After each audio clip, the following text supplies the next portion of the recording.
What are the side effects of caffeine and Kundalini awakening? What would you recommend?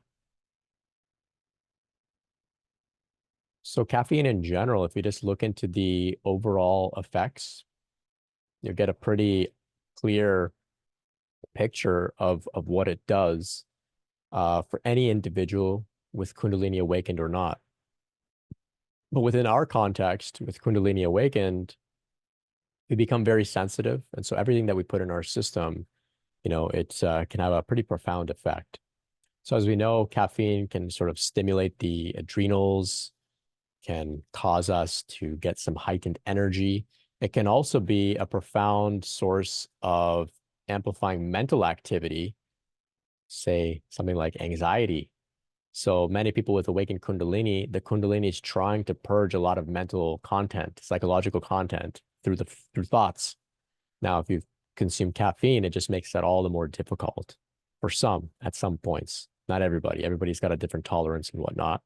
But it's important to keep in mind caffeine is a drug, right? It is a drug. It's a stimulant. And so it should be treated in that same way. Just because it's legal and whatnot doesn't really minimize its power. So something to keep in mind there. If you're finding that you are overly anxious, unable to stay grounded, steady, centered, still, maybe try and wean off the coffee and see if there are any lifestyle adjustments you can make to compensate for not having coffee in your system, which means maybe getting better sleep, maybe getting some better nutrition, better exercise, etc. With that said, you're your own master. It's your own system. Is it the end of the world? No. There was a point where I thought coffee was the worst thing ever, and I had this sort of militant idea against coffee. And I was at an event with Matt Kahn. He was presenting.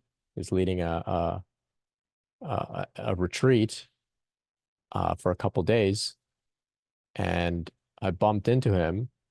And after we were talking, he said, "All right, I'm really tired. I got to go grab a coffee. I'll connect with you later." And I thought, "Oh, okay. Matt Kahn's drinking coffee. Can't be that bad." So sometimes we get a little bit too black and white thinking, and that's how I was. I was very adamantly against coffee for myself. Whenever I saw other people drinking it and then they were complaining about being anxious, I thought, well, it's because you're drinking coffee, dummy. So, now I'll drink coffee every now and then, maybe once a week, if I need it. But something to consider, especially when it comes down to the fight or flight response. There may be a period for some during Kundalini awakening that the fight or flight response goes through a bit of a transformation or rewiring. Your relationship with how sensitively you go into fight or flight gets a little bit of a rework. So for some, the example that I used to use for myself was there were times where I would be safe in my room. I would get a text message and the text message would send me into fight or flight. That's completely irrational, right? And the text message wasn't like, "Hey, Brent, I'm going to come and kill you." It was just, some benign message, but it would send me into fight or flight because I was so anxious. Then I went through this process. I had a sort of 2 to 3 day long adrenaline rush nonstop. I just laid in bed, heart racing, breathing heavily, blood flowing through my body. It was very intense, very bizarre, but I knew that this was something to do with my fight or flight response. So I stayed hydrated. I ate watermelon and I just rode through it. After that, I'm less sensitive to going into fight or flight. It's much more of a reasonable thing that I go into now. Maybe when I'm actually in danger, for example. And so caffeine can kind of have something to do with fight or flight as well. I think it gives us energy because it puts us into a state of fight or flight, generally speaking. So it can interfere with the Kundalini when it's trying to rework your fight or flight response. So something to consider there.